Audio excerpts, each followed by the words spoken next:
अभी हम लोग देख रहे हैं यहाँ पे सेल के बारे में हम लोग देख रहे हैं। तो सेल के बारे में हम लोग जो देख रहे हैं यहाँ पे कोशिका द्रव है, यहाँ पे सारी चीज़ें हैं। तो क्या क्या चीज़ें हैं ये हम लोग देखने की कोशिश करते हैं। तो इसको अभी पॉज करने की ज़रूरत है। पॉज, रिकॉर्डिंग को पॉज करते हैं हम लोग। पॉज रहे हैं। तो साइटोलॉजी, सेल विज्ञान शुरू करने के पहले ये ज़रूरी है कि हम लोग इसका आरेख चित्र जो है, स्केच डायग्राम, ये देखा जाए। तो ये देखने की अपेक्षा जो है हम लोग देखते हैं ये क्या है क्या नहीं है। तो इसका डायग्राम हम लोग डायग्राम के ऊपर कमांड करते हैं। तो डायग्राम के ऊपर कमांड करने के पहले जो है, तो ये डायग्राम हम लोग देखने की कोशिश करते हैं। ये डायग्राम, तो डायग्राम के ऊपर कमांड हम लोग करेंगे तो ही आगे चीज़ें कुछ समझ में आएगी। तो देखिए, ये सेल के सबसे बाहर में एक झिल्ली होती है। ये सबसे बाहर में एक झिल्ली होती है। इस झिल्ली को केंद्रीय, यहाँ पे कोशिका झिल्ली कहते हैं। क्या कहते हैं? कोशिका झिल्ली कहते हैं। और बीच में न्यूक्लियस होता है। न्यूक्लियस के बाहर में भी एक झिल्ली होती है। इस झिल्ली को केंद्रीय झिल्ली कहते हैं। बहुत सारे ये धानी होता है, वैक्यूल जिसको कहते हैं, गोल गोल स्ट्रक्चर होती है, इसमें पानी भरा होता है। और ये रॉड लाइक स्ट्रक्चर होता है। रॉड लाइक स्ट्रक्चर होते हैं। इसको माइटोकॉन्ड्रिया, ये आपका जो है ये प्लेट जैसे स्ट्रक्चर होती है, ये इसको लवक कहते हैं, प्लास्टिड, क्लोरोप्लास्ट। सेल के भीतर में एक लिक्विड भरा रहता है। क्या भरा रहता है? लिक्विड भरा रहता है। इस लिक्विड को कोशिका द्रव कहते हैं। न्यूक्लियस के भीतर में डीएनए होता है। डीएनए होता है। न्यूक्लियस के भीतर में डीएनए होता है। इसको क्रोमेटिन हम लोग कहते हैं। जो न्यूक्लियर मटेरियल होता है उसको क्रोमेटिन कहते हैं। तो ये हो गया मोटा मोटी जो है एक सेल का डायग्राम हो गया। तो सेल पढ़ने के पहले या बाद में हम लोग डायग्राम के ऊपर में कमांड करेंगे। देखिए, ये भी आपका जो है देख रहे हैं हम लोग, सेल का डायग्राम है ये। इसमें यहाँ पे देखिए, ये छोटे सेल का ही डायग्राम है, अलग अलग डायग्राम है। ये देखिए गोल्जी बॉडी है, ये गोल्जी बॉडी। यहाँ पे ये प्लाज्मा मेम्ब्रेन है। यहाँ पे माइक्रोट्यूब्यूल्स है, ये माइक्रोट्यूब्यूल्स, ये माइक्रोफिलामेंट है, माइक्रोविलाई है। Dot dot dot dot structure होते हैं सेल में, उसको राइबोसोम बोलते हैं। ये राइबोसोम। स्मूथ एंडोप्लाज्मिक रेटिकुलम, ये जो है कुछ स्ट्रक्चर होते हैं जो सेल में स्केलेटन का काम करते हैं। इसके ऊपर अगर राइबोसोम नहीं है तो इसको बोलते हैं स्मूथ एंडोप्लाज्मिक रेटिकुलम, हम लोग बोलते हैं, विदाउट अटैच राइबोसोम। सेल में जो लिक्विड होता है इसको हम लोग साइटोप्लाज्म कहते हैं। तो सेल में सेंट्रियोल होता है, ये सेल विभाजन में मदद करता है, सेंट्रियोल। इसके अलावा ये माइटोकॉन्ड्रिया रॉड लाइक है। न्यूक्लियस, ये स्ट्रक्चर दिखाई दे रहा है, न्यूक्लियर का मेम्ब्रेन, न्यूक्लियर इन्वेलप।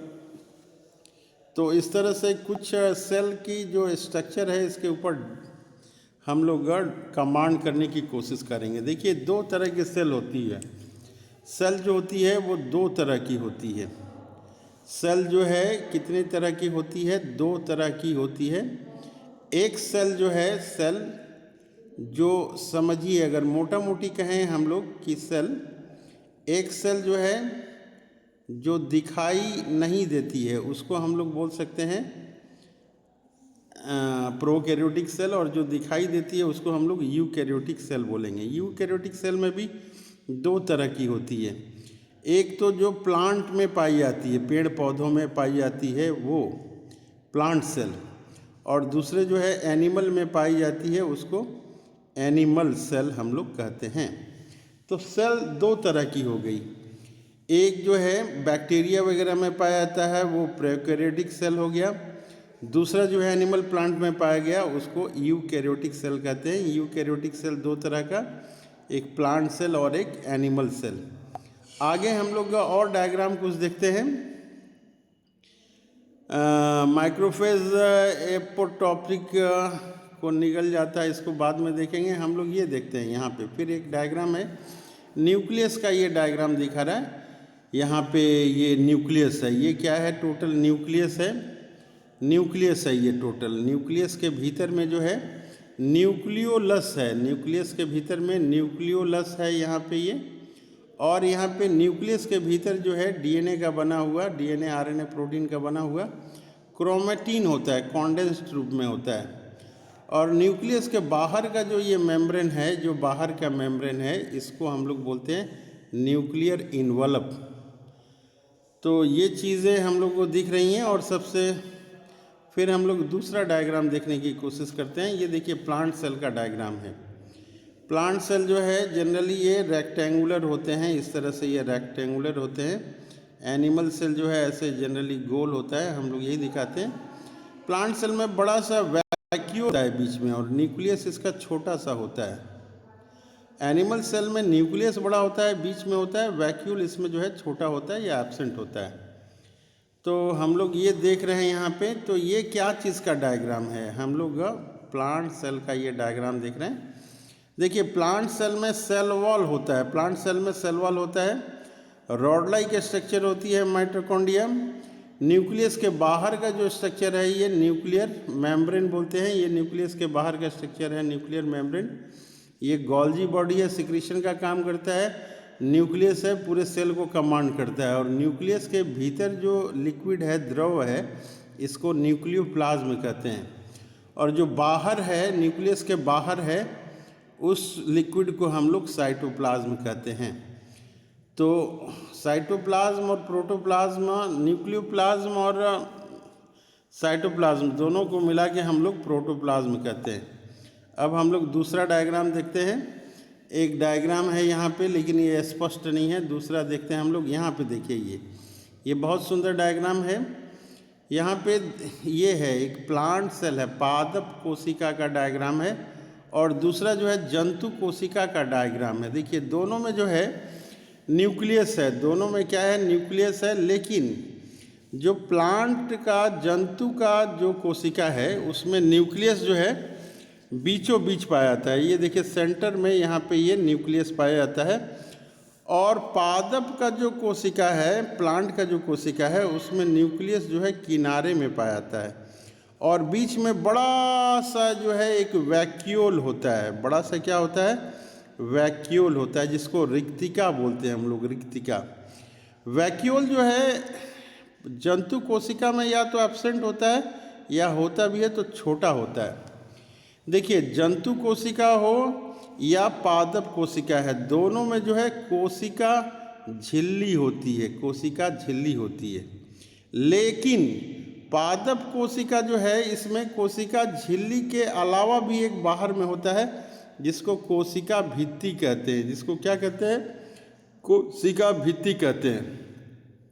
सबसे बाहर में क्या है, ये बाहर में क्या है, बाहर वाला ये कोशिका भित्ति है। और कोशिका भित्ति के भीतर वाला जो है, इसको हम लोग बोलते हैं कोशिका झिल्ली बोलते हैं। तो ये कोशिका झिल्ली दोनों में होता है। भीतर साइड में ये होगा, ये भीतर साइड में होगा ये कोशिका झिल्ली, और इसमें केवल एक ही होगा जो कोशिका झिल्ली होगा। इसके भी जंतु कोशिका के बाहर में कोशिका भित्ति नहीं होती। ये भित्ति है, ये नहीं होती, ये केवल प्लांट कोशिका में होती है। ये बहुत सुंदर सा डायग्राम है। तो इस डायग्राम को हम लोग कमांड करने की कोशिश करेंगे। चैप्टर में तभी कमांड कर पाएंगे जब डायग्राम के ऊपर हमारा कमांड हो। ये अच्छा डायग्राम है। तो ये देखिए एक कोशिका द्रव लिखा हुआ है। सेल के भीतर, कोशिका के भीतर जो एक लिक्विड पाया जाता है, लिक्विड। और यहाँ पे भी देखिए लिक्विड पाया जाता है, पादप में भी। तो पादप कोशिका और जंतु कोशिका दोनों में एक लिक्विड पाया जाता है, उसको कोशिका द्रव कहते हैं। अब हम लोग दूसरे डायग्राम की ओर चलते हैं। यहाँ पे देखते हैं ये एक बैक्टीरिया का डायग्राम दिखा रहा है। बैक्टीरिया का डायग्राम दिखा रहा है। तो बैक्टीरिया का डायग्राम है और एक जनरली जो है एनिमल सेल का डायग्राम है। नहीं, ये दोनों ही जो है ना बैक्टीरिया का ही डायग्राम है ये। तो यहाँ पे दोनों ही बैक्टीरिया का डायग्राम है। यहाँ पे एक चीज़ देखेंगे हम लोग कि न्यूक्लियस करके कोई शब्द नहीं होता है इसमें, न्यूक्लियस करके नहीं होता है। न्यूक्लियस के जो चीज़ें होती हैं उसके ऊपर एक मेम्ब्रेन, बाहर में मेम्ब्रेन होना चाहिए, लेकिन वो इसमें मेम्ब्रेन नहीं है। विदाउट मेम्ब्रेन ही न्यूक्लियस के भीतर का जो सामान है, न्यूक्लियस जैसा जो सामान है, डीएनए और जो रिलेटेड चीज़ें हैं इसमें, ये विदाउट मेम्ब्रेन की होती है, न्यूक्लियर मेम्ब्रेन इसमें नहीं होती है। इसलिए हम लोग न्यूक्लियस जैसा बोलते हैं, न्यूक्लियोइड। यहाँ पे भी देखेंगे कि यहाँ पे बाहर में जो है ना न्यूक्लियर मेम्ब्रेन नहीं है। ये बैक्टीरिया का डायग्राम है, ये न्यूक्लियोइड, न्यूक्लियस जैसा बोलते हैं। इसमें डीएनए होता है और डॉट लाइक स्ट्रक्चर जो है राइबोसोम पूरे सेल में बिखरे होते हैं। इसके अलावा ये प्लाज्मा लेमा, बाहर भीतर जो है एक प्लाज्मा लेमा होता है और इसके बाहर में सेल वॉल होता है, सेल वॉल। ये देखिए सेल वॉल है ये। और सेल वॉल के बाहर भी जो है ना एक लेयर होती है, वो जेलेटिन की लेयर होती है। तो इसमें एक देखिए जेलेटिन के लेयर, एक सेल वॉल की लेयर और प्लाज्मा लेमा, ये 3 लेयर है यहाँ पे। और फ्लैगेलम, ये देखिए ये फ्लैगेलम स्ट्रक्चर भी इसमें प्रेजेंट होता है। तो इस तरह से ये डायग्राम हम लोगों ने देखा। ये इसमें प्लाज्मा मेम्ब्रेन जो है मुड़ जाता है, ये मुड़ के एक स्ट्रक्चर बनाता है जिसको मेसोसोम बोलते हैं। ये रेस्पिरेशन में, श्वसन में काम करता है। और लैमिलासोम है ये, फोटोसिंथेसिस में ये मदद करता है। तो इस तरह से ये डायग्राम हम लोग देख रहे हैं। दूसरा डायग्राम हम लोग देखने की कोशिश कर रहे हैं। ये जो है ये डायग्राम अच्छा लग रहा है, प्लांट सेल का डायग्राम है, सॉरी ये एनिमल सेल का डायग्राम है। तो इस डायग्राम में हम लोग देख रहे हैं कि बीचों बीच क्या है, न्यूक्लियस है। बीचों बीच ये जो है न्यूक्लियस है, ये बीचों बीच ये न्यूक्लियस है। इसको देखिए यहाँ पे न्यूक्लियस लिखा हुआ है। न्यूक्लियस के भीतर क्या है, ये जो मेम्ब्रेन है, ये मेम्ब्रेन जो आप देख रहे हैं, ये मेम्ब्रेन में छोटे छोटे पोर होते हैं, छेद होते हैं। इसको न्यूक्लियर पोर बोलते हैं। इसको क्या बोलते हैं, न्यूक्लियर पोर। और न्यूक्लियस के बीचों बीच एक छोटा सा गोल स्ट्रक्चर होता है, इसको न्यूक्लियोलस बोलते हैं, न्यूक्लियोलस। और न्यूक्लियस के भीतर जो लिक्विड रहता है उसको बोलते हैं न्यूक्लियोप्लाज्म, न्यूक्लियोप्लाज्म। और ये न्यूक्लियर मेम्ब्रेन है, न्यूक्लियर इन्वलप। इसमें ये एंडोप्लाज्मिक रेटिकुलम होते हैं, स्केलेटन का काम करते हैं इसके। और ये माइटोकॉन्ड्रिया है, ये रॉड लाइक स्ट्रक्चर यहाँ पे हम लोग देख रहे हैं, ये माइटोकॉन्ड्रिया है। सेल में जो लिक्विड पाया जाता है इसको साइटोप्लाज्म हम लोग कहते हैं। और ये सेकेंडरी वेसिकल्स हैं, ये सेकेंडरी वेसिकल्स, गोल्जी अपरेटस है, गोल्जी अपरेटस से ये जुड़ा रहता है, सेक्रेटरी वेसिकल्स। गोल्जी अपरेटस जो है सिक्रीशन का काम करता है। एक छोटा सा वैक्यूल जैसा है, पेरोक्सिसोम बोलते हैं। सेंट्रोजोम होता है जो सेल डिवीज़न में मदद करता है, सेंट्रियोल्स भी जो सेल डिवीज़न में मदद करता है, लाइसोसोम है डाइजेशन करता है, और राइबोसोम है यहाँ पे ये माइटोकॉन्ड्रिया है, सीलियम है ये, और ये सेल मेम्ब्रेन बता रहा है, ये स्मूथ एंडोप्लाज्मिक रेटिकुलम बता रहा है। तो इस तरह से ये डायग्राम है। तो जब भी बायोलॉजी में कुछ हम लोग देखेंगे, हम लोग क्या करेंगे, डायग्राम के ऊपर कमांड करेंगे। अब आगे देखते हैं हम लोग प्रोकैरियोटिक और यूकैरियोटिक में। ये बैक्टीरिया का है आपका, और ये जो है प्लांट सेल का है, सॉरी ये एनिमल सेल का है। तो इसमें एक बेसिक डिफरेंस ये देखेंगे कि इसमें न्यूक्लियस पाया जाता है, ठीक है। न्यूक्लियस के भीतर, न्यूक्लियस के बाहर न्यूक्लियर मेम्ब्रेन होता है, भीतर में डीएनए होता है। लेकिन यहाँ पे बैक्टीरिया में जो है न्यूक्लियर मेम्ब्रेन नहीं पाया जाता है, केवल डीएनए ही पाया जाता है। न्यूक्लियस जैसा जो है ये, न्यूक्लियस जैसा ये न्यूक्लियर मटेरियल यहाँ पे डीएनए वगैरह जो है वो पाया जाता है। डायग्राम उतना स्पष्ट नहीं है, आगे हम लोग देखते हैं। यहाँ पे देखते हैं, देखिए ये आ गया आपका प्लांट सेल आ गया, ये प्लांट सेल। तो प्लांट सेल में ऐसे तो वैक्यूल्स जो है ये काफ़ी बड़ी होती है, लेकिन इस डायग्राम में थोड़ा छोटा बनाया हुआ है। तो ये वैक्यूल्स है, वैक्यूल्स। पूरी सेल जो है ना वैक्यूल से ही भरी रहती है, सबसे बड़ी होती है ये। यहाँ पे ये केंद्रक है, न्यूक्लियस केंद्रक है ये, और यहाँ पे फिर वैक्यूल है, रिक्तिका है ये, और ये कोशिका वीथी होती है। ये सेल में जो है, प्लांट सेल जो है इसमें 2 या 3 लेयर आपका हो सकता है। बाहर का जो लेयर है आपका वो सेल वॉल होता है, सेल कोशिका भित्ति, और भीतर का जो है ये लेयर कोशिका भी झिल्ली होती है। एक कोशिका भित्ति होती है ये सबसे बाहर में, और दूसरा नंबर भीतर में जो है कोशिका झिल्ली होती है, जिसको प्लाज्मा मेम्ब्रेन बोलते हैं। ये साइटोप्लाज्म है जो द्रव पाता है, राइबोसोम है, माइटोकॉन्ड्रिया है, एंडोप्लाज्मिक रेटिकुलम अंतःप्रद्रव्य जालिका इसको बोलते हैं, ये है हरित लवंग क्लोरोप्लास्ट। तो इस तरह से डायग्राम के ऊपर थोड़ा बहुत हम लोग कमांड करेंगे। अब हम लोग देखते हैं और अपना अलग चैप्टर हम लोग देखते हैं। चैप्टर हम लोग अलग देखते हैं क्या है, सेल के बारे में हम लोग देखेंगे। तो study of cell is known as cytology. Cell के अध्ययन को क्या कहते हैं हम लोग? सेल के अध्ययन को साइटोलॉजी कहते हैं। कोशिका विज्ञान क्या है? ये कोशिका विज्ञान साइटोलॉजी है, कोशिका विज्ञान साइटोलॉजी है।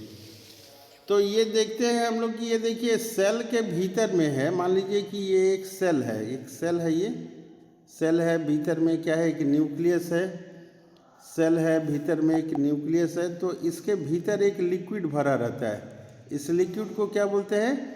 इस लिक्विड को बोलते हैं साइटोप्लाज्म, साइटोप्लाज्म हम लोग बोलते हैं। और न्यूक्लियस के भीतर जो है इसको बोलते हैं हम लोग न्यूक्लियोप्लाज्म हम लोग बोलते हैं, ठीक है, न्यूक्लियोप्लाज्म हम लोग बोलते हैं।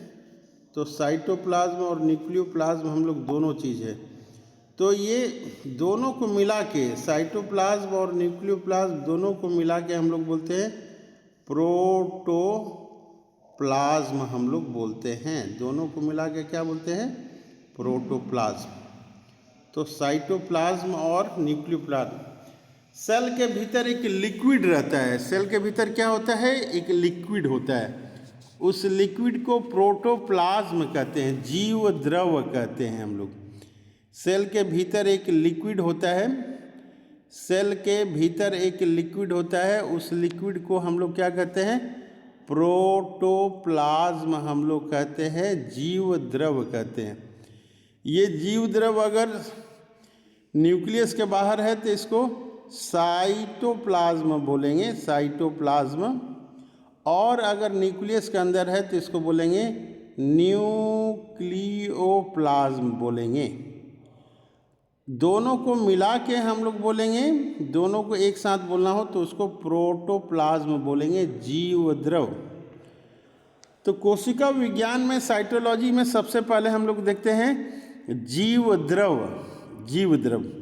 अब आगे ये आ रहा है कि ये जीव द्रव के बारे में कि जीव द्रव क्या नामांकन सबसे पहले इसके बारे में नाम किसने दिया था? जीव द्रव के बारे में जो नाम है, तो नाम बता रहा है कि पुरकिंजे नामक साइंटिस्ट ने इसका नाम दिया था, पुरकिंजे। तो इसका नाम जो है पुरकिंजे द्वारा दिया गया था। कब दिया गया था? कह रहा है कि जीव द्रव का नामांकन पुरकिंजे के द्वारा किया गया था। कब किया गया था? 1839 में किया गया था। कब किया गया था? 1839। तो पहला क्वेश्चन तो हमारा ये है कि जीव द्रव का नाम किसने दिया? तो जीव द्रव का नाम जब भी आएगा, जीव द्रव टर्म, तो ये पुरकिंजे साहब का नाम हम लोग याद करेंगे, पुरकिंजे का। कह रहा है कि जीव द्रव जो है एक तरल है, लिक्विड है, और क्या है? ये गाढ़ा है, गाढ़ा। इसके अलावा ये क्या है? ये रंगहीन है, रंगहीन, रंग नहीं है इसमें। पारभासी है ये, आर पार हम लोग देख सकते हैं, लसलसा है ये, और वजन युक्त पदार्थ है ये। कह रहा है कि जीव की सारी क्रियाएं इसी के द्वारा होती हैं, ऑल प्रोसेस जो होती हैं ये इसी के द्वारा होती हैं। इसलिए प्रोटोप्लाज्म जो है जीव द्रव को कह रहा है कि जीव द्रव को क्या कहा गया है, जीवन का भौतिक आधार कहा गया है। प्रोटोप्लाज्म को क्या कहा गया है, बोलिए। प्रोटोप्लाज्म को जीवन का भौतिक आधार कहा गया है, फिजिकल बेसिस ऑफ लाइफ। अब देखिए बता रहा है कि जीव द्रव्य को दो भागों में बांटा गया है। क्या क्या भागों में, एक कोशिका द्रव्य के बारे में बांटा गया है साइटोप्लाज्म, और दूसरा जो है केंद्रक द्रव्य के बारे में बांटा गया है न्यूक्लियोप्लाज्म। जो जीव द्रव्य है, जीव द्रव्य प्रोटोप्लाज्म को कितने भागों में बांटा गया है, दो भागों में बांटा गया है। पहला है ये कोशिका द्रव्य और दूसरा है ये केंद्रक द्रव्य। तो ये हम लोग देख ले रहे हैं। अब कह रहा है कि कोशिका द्रव्य क्या है, क्या है बोलिए, कोशिका द्रव्य क्या है। तो कह रहा है कि यह कोशिका में, इसको क्या बता रहा है, यह कोशिका में केंद्रक एवं कोशिका झिल्ली के बीच रहता है। कहाँ रहता है, केंद्रक और कोशिका झिल्ली के बीच में रहता है। अब दूसरा बता रहा है कि केंद्रक द्रव क्या है।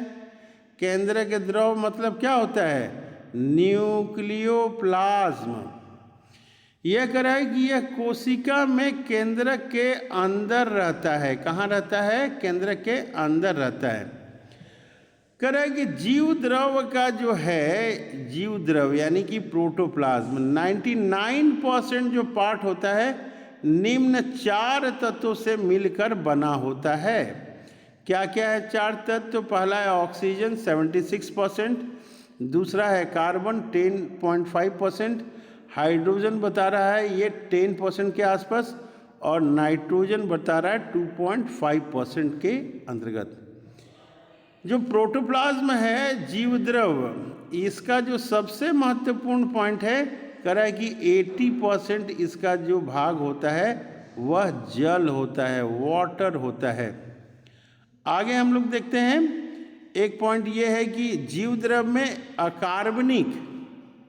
अकार्बनिक और कार्बनिक दो चीज़ है यहाँ पे। अकार्बनिक और कार्बनिक यौगिकों का अनुपात 81 ये जो है 81/19 होता है। तो सेल के भीतर में जो लिक्विड पाया जाता है, सेल के भीतर में जो लिक्विड पाया जाता है, ये सेल है, ये बीच में क्या है, न्यूक्लियस है। इसके भीतर जो लिक्विड पाया जाता है वो साइटोप्लाज्म है, इसके भीतर जो लिक्विड पाया जाता है वो न्यूक्लियोप्लाज्म है। और साइटोप्लाज्म और न्यूक्लियोप्लाज्म को दोनों को हम लोग एक साथ क्या बोलते हैं, प्रोटोप्लाज्म हम लोग बोलते हैं। प्रोटोप्लाज्म। तो ये तो प्रोटोप्लाज्म के बारे में हम लोगों ने पढ़ लिया। अब हम लोग सेल के बारे में देखते हैं कि सेल जो है क्या है। कह रहा है कि सेल जीवन की सबसे कार्यात्मक एवं संरचनात्मक इकाई है। Cell is the structural and physiological unit है, ये कार्यात्मक इकाई है, जीवन की सबसे छोटी कार्यात्मक इकाई है। ये क्या है, कार्यात्मक एवं संरचनात्मक इकाई है। Cell is the functional and structural unit of life. कह रहा है, एक साइंटिस्ट का नाम है एंटोन वॉन लीवेनहॉक। ये कह रहा है कि एंटोन वॉन लीवेनहॉक ने पहली बार कोशिका को देखा। पहली बार इन्होंने क्या किया, देखा, और क्या किया, इसका वर्णन किया। कह रहा है कि कोशिका के अध्ययन को क्या कहते हैं, साइटोलॉजी कहते हैं। कोशिका के अध्ययन को क्या कहते हैं, साइटोलॉजी कहते हैं। कह रहा है कि कोशिका शब्द जो है, ये कोशिका शब्द का प्रथम उपयोग सबसे पहले एक अंग्रेज वैज्ञानिक थे, अंग्रेज वैज्ञानिक, इनका नाम था रॉबर्ट हुक। कोशिका शब्द का सबसे पहले जो है उपयोग रॉबर्ट हुक ने किया। कब किया? 1665 में किया। अब आगे बता रहा है कि सबसे छोटी कोशिका जो है, सबसे छोटी कोशिका जीवाणु बैक्टीरिया का है ये, माइकोप्लाज्मा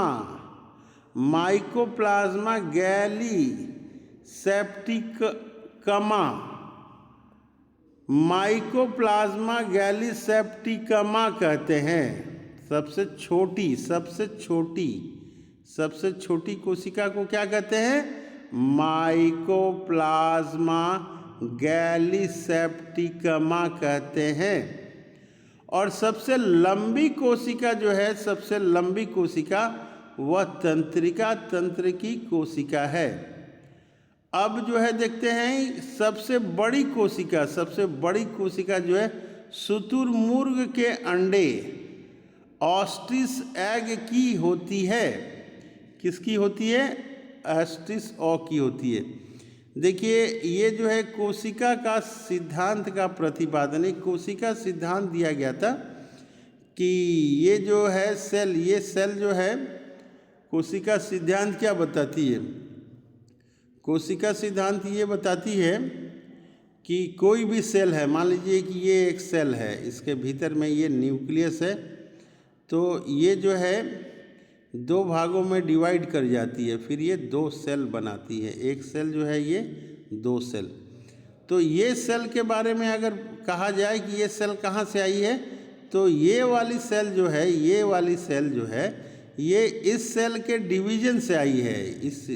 ये सेल कहाँ से आई है? ये सेल, तो ये सेल जो है इस सेल के डिवीजन से ये आई है। एक सेल डिवाइड किया है और 2 सेल बनाया है, पहला सेल ये, दूसरा 2 सेल बनाया। तो कोई सेल कहाँ से आता है, कैसे इसकी उत्पत्ति हो? तो पहले से जो सेल है इसके डिवीजन से ही जो है दूसरे सेल की उत्पत्ति होती है। ये एक बेसिक चीज़ है, हम लोगों ने जाना। तो कह रहा है कि एक कोशिका का सिद्धांत दिया गया, कोशिका का सिद्धांत दिया गया। क्या दिया गया? एक सेल थ्योरी दिया गया, कोशिका सिद्धांत दिया गया। कब दिया गया? ये 1839 से लेके 1838 और 39 के बीच में दिया गया। कौन दिया कोशिका सिद्धांत? तो मैथियस स्लाइडेन, साइंटिस्ट का नाम है मैथियस स्लाइडेन, और थियोडर स्वान ने किया। कह रहा कि यद्यपि सिद्धांत यह बताने में असफल रहा कि नई कोशिकाओं का निर्माण कैसे होता है। कह रहा है कि पहली बार रुडोल्फ वर्च्यू 1855 ने यह स्पष्ट किया कि कोशिका विभाजित होती है। कोशिका क्या होती है? विभाजित होती है। और नई कोशिकाओं का निर्माण पूर्व स्थित कोशिकाओं के विभाजन से होता है। तो रुडोल्फ वर्च्यू ने कहा, क्या कहा? रुडोल्फ वर्च्यू ने कहा, क्या कहा? नई कोशिकाओं का निर्माण पहले से उपस्थित कोशिकाओं के विभाजन से होता है। Any cell arises from pre-existing cell। अब कह रहा है कि कोशिका सिद्धांत, सेल थ्योरी की प्रमुख बातें क्या हैं? तो पहला पॉइंट ये है इसका, सभी जीव कोशिका उत्पाद से बने होते हैं। कह रहा है सभी कोशिकाएं पूर्व स्थित कोशिकाओं से निर्मित होती है। तीसरा पॉइंट कह रहा है कोशिका का निर्माण जिस क्रिया से होता है, अभी कोशिका का निर्माण, उसमें केंद्रक मुख्य अभिकर्ता होता है। कह रहा है कि सेल में जो है सबसे इम्पोर्टेंट क्या है? न्यूक्लियस है। कह रहा है कि सेल कितने प्रकार की होती है? कह रहा है कि कोशिका कितने प्रकार की होती है? तो 2 प्रकार की होती है। पहला प्रकार क्या है? Prokaryotic cell. दूसरा क्या है? Eukaryotic cell. अब बता रहा है कि प्रोकैरियोटिक सेल ये क्या है? प्रोकैरियोटिक सेल ये क्या है? कह रहा है प्रोकैरियोटिक सेल के बारे में हम लोग देख रहे हैं। कह रहा है कि इस कोशिकाओं में हिस्टोन प्रोटीन जो है ये नहीं होता है, जिसके कारण क्रोमेटिन नहीं बन पाती है। इसमें क्रोमेटिन नहीं बन पाती है, केवल डीएनए का ही सूत्र गुणसूत्र के रूप में पड़ा रहता है। गुणसूत्र मतलब क्रोमोसोम। अन्य कोई आवरण इसे घेरे नहीं रहता है, मेम्ब्रेन इसमें नहीं रहती है। अतः केंद्रक नाम की कोई विकसित कोशिकांग इसमें नहीं होती हैं। कह रहा है कि न्यूक्लियस के बाहर जो है कोई मेम्ब्रेन नहीं है, इसके भीतर का जो डीएनए है केवल वो डीएनए ही होता है। इसके भीतर डीएनए के बाहर कोई मेम्ब्रेन नहीं होता है। कह रहा है कि जीवाणु, बैक्टीरिया वगैरह और नील हरित शैवालों, ब्लू ग्रीन अलगी में ऐसी ही कोशिकाएं मिलती हैं। तो प्रोकैरियोटिक कोशिका कहाँ मिलती है? तो कह रहा है कि जीवाणुओं, बैक्टीरिया, नील हरित शैवालों, ब्लू ग्रीन अलगी में पाई जाती है। अब हम लोग आगे देखते हैं इसमें क्या दिया हुआ है। अब आगे जो है यहाँ पे, यहाँ देखिए हम लोग एक चीज़ और हम लोग को देखना था, हम लोग नहीं देख पाए कि सेल के भीतर जो है करीब 70 से सेल के भीतर क्या क्या होते हैं, कोशिकाओं का औसत संगठन क्या होता है, what is the chemical constitution of cell. तो कह रहा है कि अवयव क्या क्या चीज़ होते हैं, और कह रहा है कुल कोशिकीय भार का प्रतिशत ये बता रहा है। कह रहा है कि जल जो है कुल सेल के 70 to 90% भाग होता है, प्रोटीन करीब 10 से 15% होता है, कार्बोहाइड्रेट करीब 3% होता है, लिपिड करीब करीब 2% होता है, और न्यूक्लिक अम्ल जो है 5 से 7 होता है, और आयन कुछ अलग अलग आयन्स वगैरह हैं, सोडियम, पोटेशियम, क्लोराइड, मैग्नीशियम, ये आपका करीब 1% के आसपास होता है। तो सेल में प्रोटीन कितना है, कार्बोहाइड्रेट कितना है, लिपिड कितना है, न्यूक्लिक एसिड और आयन कितना है, यहाँ पे इस चार्ट से समझा जा सकता है। हम लोग को याद रखना है कि 70 to 90% जो है, 70 to 90% पानी ही होता है, जल ही होता है। और कुछ इसमें छूटा है और कुछ नहीं छूटा है इसमें, आगे हम लोग ये देखते हैं। अब प्रोकैरियोटिक सेल देखने के बाद हम लोग देखते हैं यूकैरियोटिक सेल। हम लोग देख रहे हैं ये यूकैरियोटिक सेल। कह रहा है कि यूकैरियोटिक सेल जो है यहाँ पे, यूकैरियोटिक सेल कहाँ पाया जाता है? प्लांट और एनिमल में पाया जाता है। कह रहा है कि इन कोशिकाओं में दोहरी झिल्ली के आवरण होते हैं। 2 होता है, बाहर में एक होता है और एक बाहर के एक भीतर होता है। प्लांट में 2 होता है, एनिमल में एक ही होता है। तो बाहर वाले को क्या कहेंगे? बाहर वाले को हम लोग सेल वॉल बोलते हैं, वॉल। और भीतर वाले को क्या बोलते हैं? सेल मेम्ब्रेन बोलते हैं, मेम्ब्रेन। तो यूकैरियोटिक सेल जो है इसमें 2 तरह की वॉल हो सकती हैं। एक सेल वॉल हो सकता है, कोशिका भित्ति, और सेल मेम्ब्रेन, कोशिका झिल्ली। तो कह रहा है कि दोहरी झिल्ली के आवरण होता है। इसके अलावा केंद्रक आवरण, न्यूक्लियर मेम्ब्रेन से घिरा सुस्पष्ट केंद्रक पाया जाता है, केंद्रक न्यूक्लियस पाया जाता है। कह रहा है कि जिसमें डीएनए तो पाया ही जाता है, साथ में हिस्टोन प्रोटीन के संयुक्त होने से बनी क्रोमेटिन बन होती है यहाँ पे। इसके अलावा इसमें क्या होता है? न्यूक्लियोलस होता है, केंद्रिका होती है, केंद्रिका।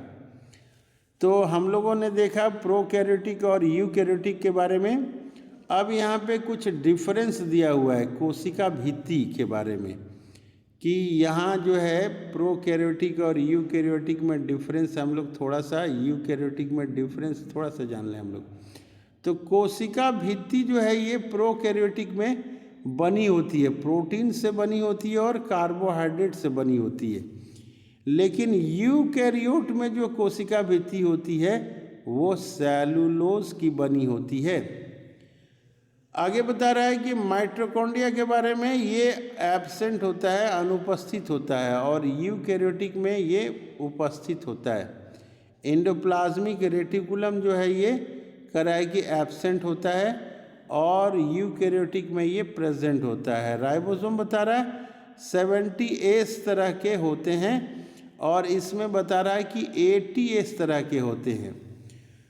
गोल्जी बॉडी के बारे में क्या बता रहा है यहाँ पे, गोल्जी बॉडी, ये गोल्जी बॉडी जो है ये एब्सेंट होता है और यहाँ पे उपस्थित होता है। केंद्र की झिल्ली जो है ये अनुपस्थित होती है और यहाँ पे जो है ये उपस्थित होता है।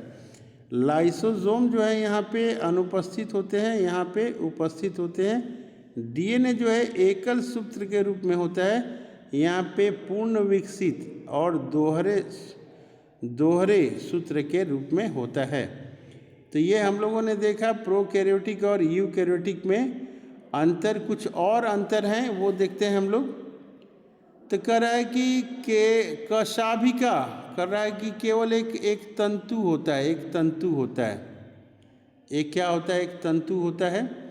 इसमें कर रहा है कि 11 तंतु होता है। फ्लैगेलम जो है, केंद्रिका, न्यूक्लियोलस ये एब्सेंट होता है, अनुपस्थित होता है, इसमें उपस्थित होता है।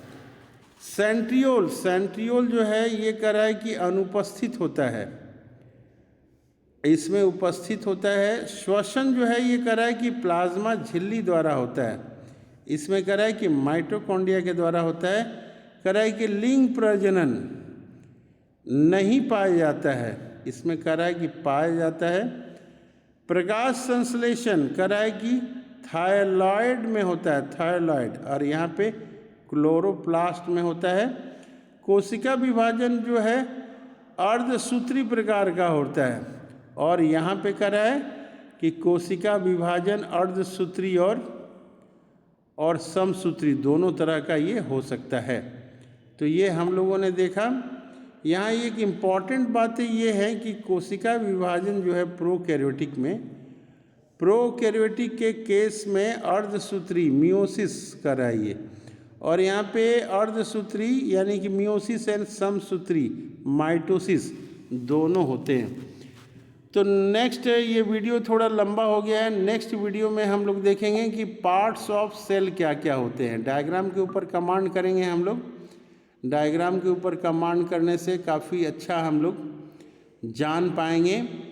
तो मेन पार्ट्स ऑफ सेल जो हैं ये देख लेते हैं। कोशिका के मुख्य भाग क्या क्या है, केवल नाम देखते हैं हम लोग। तो कह रहा है कि सेल वॉल, कोशिका भित्ति सेल वॉल है, कोशिका झिल्ली सेल मेम्ब्रेन है, और क्या है, कह रहा है कि तारकाय है, तारकाय, सेंट्रोजोम है, तारकाय, और है अंतःद्रवी जालिका, अंतःद्रवी जालिका एंडोप्लाज्मिक रेटिकुलम। इसके अलावा जो है, इसके अलावा कहीं कुछ दिया हुआ है, ये तो हम लोगों ने देख चुके हैं। ये यहाँ पे फिर आ रहा है, क्या है, एंडोप्लाज्मिक रेटिकुलम है। फिर कर रहा है 5वां नंबर में राइबोसोम होता है। क्या होता है, राइबोसोम होता है। और राइबोसोम के अलावा आगे हम लोग देखें, राइबोसोम के अलावा ये माइटोकॉन्ड्रिया के बारे में दिया हुआ है। माइटोकॉन्ड्रिया यहाँ पे देखिए, माइटोकॉन्ड्रिया। तो अलग नेक्स्ट वीडियो में हम लोग ये सारी चीज़ों के बारे में हम लोग देखेंगे। 7 है Golgi body, Golgi body, Golgi body. और जो है 8 में है लाइसोसोम, लाइसोसोम, इसके बारे में भी हम लोग देखेंगे। तो डायग्राम देख के जो है सारी चीज़ें हम लोग याद रखेंगे। डायग्राम याद होगा तो जल्दी याद होगा। फिर 9 नंबर जो है लवक, प्लास्टिक के अलग अलग प्रकार होते हैं। क्लोरोप्लास्ट होता है और ल्यूकोप्लास्ट होता है और क्रोमोप्लास्ट होता है, ये देखेंगे हम लोग। फिर वैक्यूल के बारे में देखेंगे, रसधानी क्या होती है, और केंद्रक न्यूक्लियस के बारे में हम लोग बातचीत करेंगे, न्यूक्लियस के बारे में बातचीत करेंगे। और फिर जो है अलग हम लोग देखेंगे क्या है, न्यूक्लियस के बारे में बातचीत करने के अलावा और कुछ होगा तो उसके बारे में भी हम लोग देखेंगे।